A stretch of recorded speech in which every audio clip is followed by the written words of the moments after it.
All right. I am super excited today here, Erin Nicole here on the Move Happy Movement podcast and vlog to have our guest, Bill Hanson here on the show. Thanks so much for taking the time today. Absolutely. Glad to be here. Yeah, for those that don't know who you are and your background, you're a retired investigator for homicides. You were president of your organization in your county, I believe. So you've got For, all yeah, or for the for the state. state? For the state, For yeah, the I state. apologize. That's And right. yeah, and you've done so many good things for, fighting crime and whatnot. Um, let's go back a little bit to, prior to your profession and whatnot. Where did you grow up? What was Bill like as a young guy? I grew up in Chicago on the South Oh, Side. okay. I was the son of a fireman, and I, I grew up around the firehouses. Cool. So I came up from the other side of the tracks, you might say. That's what Uh-huh. firemen say about cops and vice versa. But oh, I grew up in Chicago and had a good upbringing. My dad unfortunately had a heart attack on the job when I was 9, Oh, and it almost killed him. And he uh, decided that we needed to move. His doctor told him, with your mhm. heart condition, you've got to get out of the cold, the humidity, things like that. So Okay. they decided to move to, at one point, Australia. Really? Well, that was mentioned, yeah, but the fact that he wanted to quarantine us for a year, and mom and dad said no. So they decided on Arizona, warm, arid climate type of thing. Yeah. So we came out to Arizona, and I was right there at my teenage years, and grew up in Mesa, and then came down here to Tucson.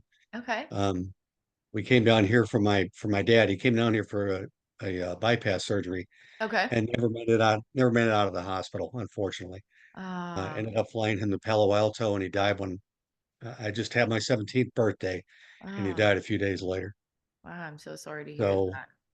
yeah, I started going to college and got married, went in the military, Okay. had a couple of children, Uh-huh. and did a 10-year active duty stint in the Air Force. Okay. And from there, I decided, you know what, I'm done with this part of it. I'm going to go. It's called a Palace Chase assignment, and Okay. what you do is leave the active duty. You go to either guard or reserve, Okay. reserve or guard. And I did that starting in 1989, and continued to do that uh, with my military side, and Uh-huh. then also started police work and left the military after 22 years.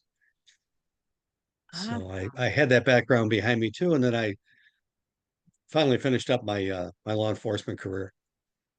that's so neat. Did you also do like criminal justice work for the military or was it? Yeah. Well, I was a first sergeant for security forces, so in other words, I had a bunch of cops Cool. that I worked with and worked for, and you know when you go into the airs, uh, it was the Arizona Air National Guard, and I had officers from Phoenix, Mesa, Tempe, Chandler, Border Patrol, probation officers, parole officers. Hmm. We had a whole bunch of good folks that I was in charge of, along with our commander. And I tell you, it was a very fulfilling career, but it was also very hard getting a call in the middle of the night. Hey, somebody's in the brig over in Guam. What do Oh, we do to wow. go to get them out? Things like that. So. Oh, wow. Yeah, that sounds like a really intense position. Was there a certain instance or experience that drew you to this career path? Well, uh, I my whole family's military. Okay. Um, my dad, my brothers, myself, nephews, niece. We've got quite the background in it. And my dad came out of the Navy along with his father, my grandfather, who came out of the Navy. So I knew I'm probably going to go into that type of thing, and I did. And I knew that as far as a career path, I wasn't sure where I'd go uh, from the beginning, but it ended up where I knew I wanted to help take care of people, Hmm. And that's the first sergeant position. You're either kicking butt or you're trying to help people out. So I knew when I got into the career field there, I knew I was in the right spot. That's so neat. And thank you for your service for, you know, both sides.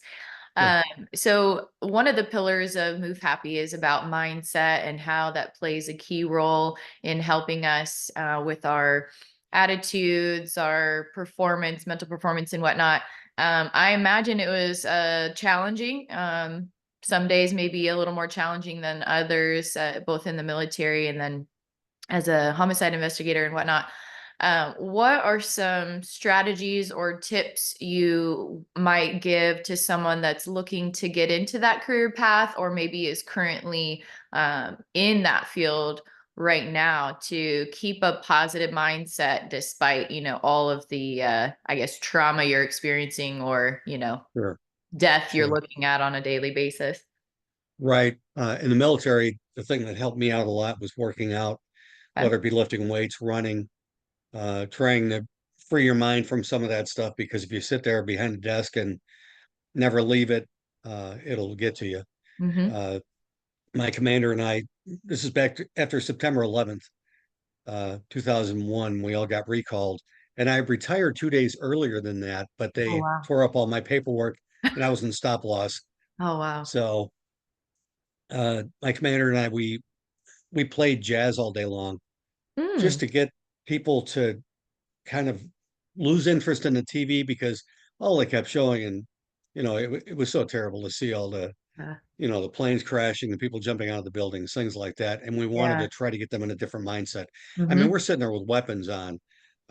We're sleeping overnight in cots in our offices with guns, and we wanted to try to get them out of that mindset of, or not Phoenix, Arizona, but are we next? Where are we going to? Yeah. How soon are we going to get on an airplane to go kick some butt, things like that.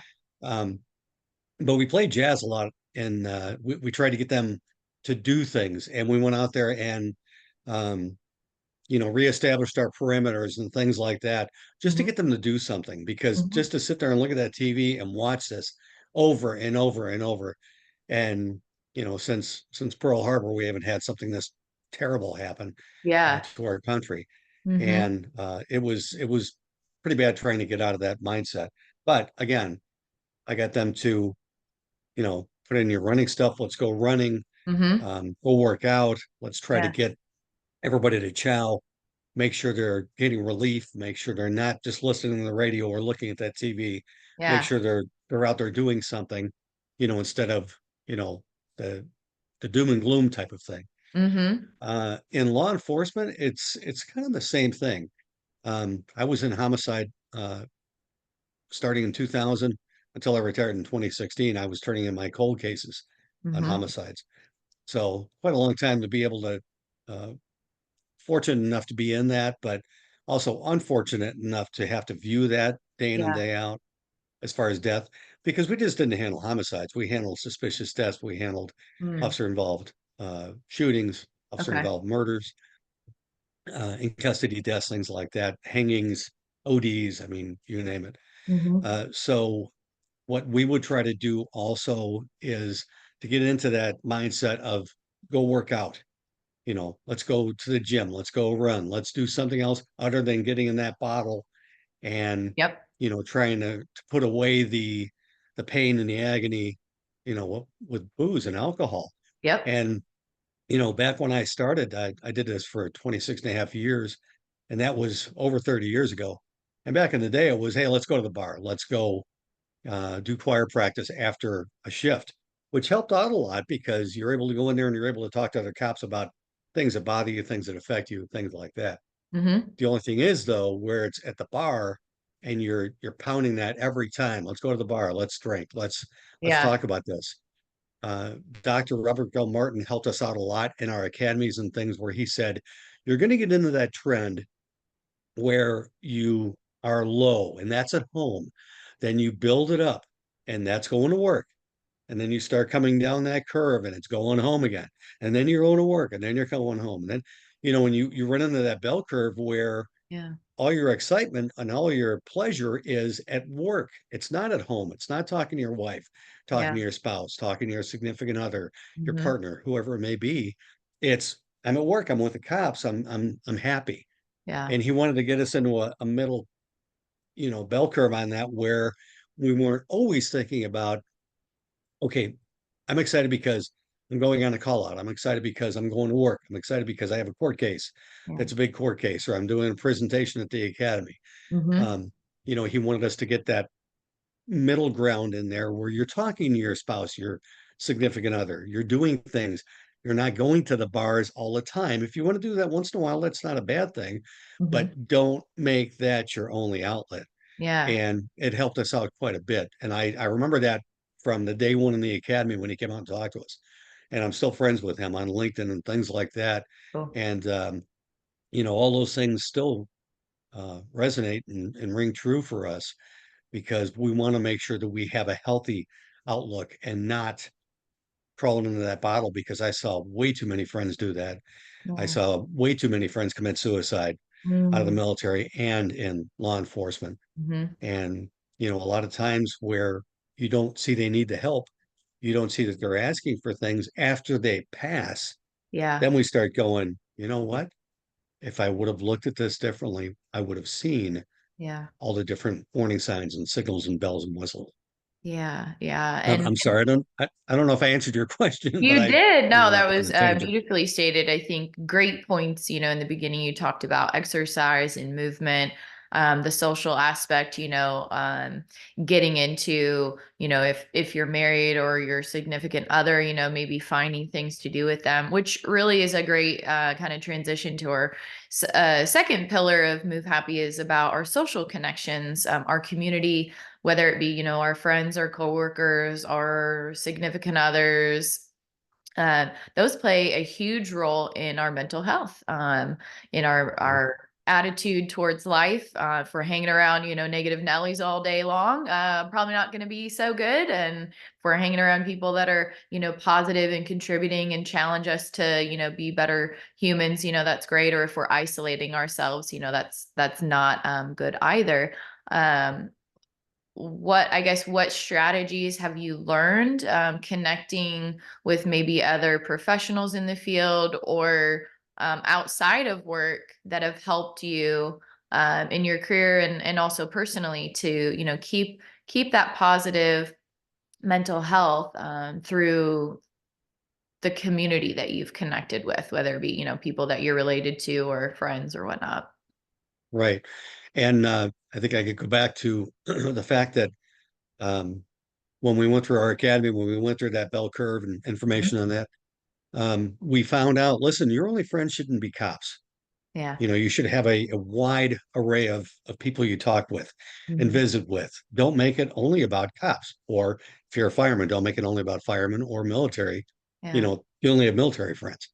Um, I found out early on with some of the things in social media, with Facebook, with LinkedIn, things like that.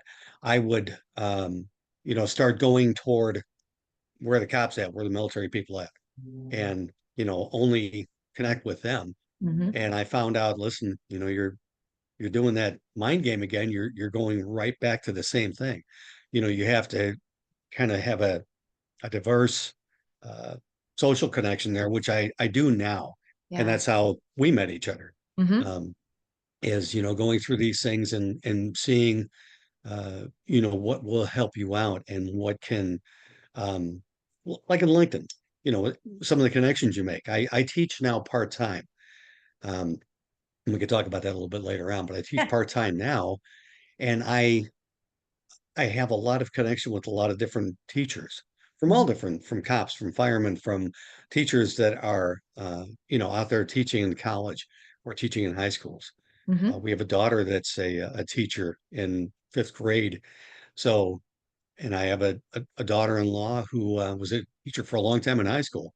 Now she's doing other things and enjoying that. But, I've always been kind of originated with folks like that. Hmm. So I think the connections you make and the way you bring that out, it certainly helps you with different things. My wife's sister, another teacher, and her husband, another educator. And you know what, with them, they have helped me with some of the things like the different medias you go through and the connections, Hmm. you know, how to open up some of those doors and Yeah. find out, you know, how to do some of the postings and things like that. That's awesome. That's great. Yeah, and I think you made a great point with social media and how it can be a great tool to connect with other people. Sometimes not so much, but I think on a professional scale, going on LinkedIn, to make professional connections is great. And there's a Right. few other apps out there, but I think that's how we had initially connected. So grateful for that. Yeah. And you mentioned earlier tying in running and weightlifting and things like that to help with mindset and whatnot. Of course, movement is our third pillar. Really believe, doing what you love, moving your body in a way that you enjoy can really add to your positive attitude and outlook of life. So, what is your favorite way to move your body? Is it running? Is it lifting weights? Is it something else? Yeah. With having a knee replacement on the left side for the past 10 years, I kind of got away from the running. Still, I Hmm. still do recumbent bike. I still do elliptical, Uh-huh. things like that. So I do more cardio these days. I still include weightlifting in there, but Uh-huh. the running, I mean, I used to ski, things like that. Okay. I enjoyed that, but the doctor told me you No want to more. replace that. No, you want to replace that knee sooner than what you are looking at down the road.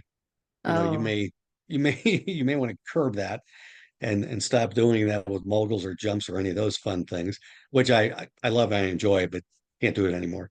One of the other things I do to move a lot is chasing around grandkids. I love it. Yeah, we've got 13, and Oh, it keeps nice. it, yeah, it keeps a very busy process. And we've got two little ones that are in the 6 month old range, so they're Oh, just starting now to scoot, and we've got nieces and nephews all over the place. that's neat. And but the grandkids are a lot of fun. I'm trying to keep up with my own kids. We've got Hmm. five of our own, but the grandkids are a lot more fun to be able to bring to the house now, fill with Hmm. sugar, and send back home. Yes, I love Uh, it. yeah, I do try to stay with staying in shape. I do try to do the recumbent bike, the elliptical, things like that, along with lifting, because like my cardiologist told me years ago, you don't want to end up at the same boat as your dad. He died at 48. I'm I'm at 65 right now. I've got a lot more years past that, so Yeah, I want to make sure I keep myself as healthy as I can for these grandkids, because you know we're there for them. We try to care for them and help them out and love yeah, on them and do all those fun things. yeah. No, that's great. I think that's good that you're moving around with the family and whatnot. Awesome, awesome. So, what I also like to do is, those that maybe connect with your story or want to, you know, if you're offering services for teaching classes somewhere, if they're interested in having you maybe as a guest speaker or whatnot. Really, what are you really excited about doing right now? What do you want to do more of, and how can people best connect with you? Well, I would say my passion is still teaching and Yeah. helping out people. I mean, I started doing teaching in our academy, Southern Arizona Law Enforcement Training Center, or SELETSI. Uh-huh. I started doing that back in the 90s, and I Cool. would teach new recruits coming in death investigation, courtroom demeanor, ethics, and crime scene. So I started doing that early on, and I continued that all the way through when I retired. Now I teach for National Criminal Justice Training Center, Fox Valley Technical College, and that's out of Appleton, Wisconsin, and Okay. also New Hampshire or New Hampshire. But I teach death investigation with them. I teach crime scene. I teach suspicious death, and people can find me on LinkedIn Yeah. by looking for NCJTC or looking up my name under Bill Hanson. Now, my full name is William Hanson, but I go by Bill. Uh-huh. They could find me in either one of those. Um, I also teach for advanced police concepts with Mike Shentrimp and do death investigation with him. So, I mean, you can tell I'm still in the murder game, but Yeah. I try to help detectives with some of their cases. And I've always been one to go from the aspect of, listen, these are the cases that I had that did not resolve well, Hmm. that we had issues with, problems with. I'm not one of these, we did a real great job, and look at these cases we solved, and these are all my war stories. That doesn't teach anybody anything. That's like, oh, this guy's a blowhard and he just wants to talk about himself. No, I want to talk about problems we had and how we resolved those or how we didn't resolve those. And now we have cold cases, which I have cold cases, Uh-huh. where we weren't able to solve the murder.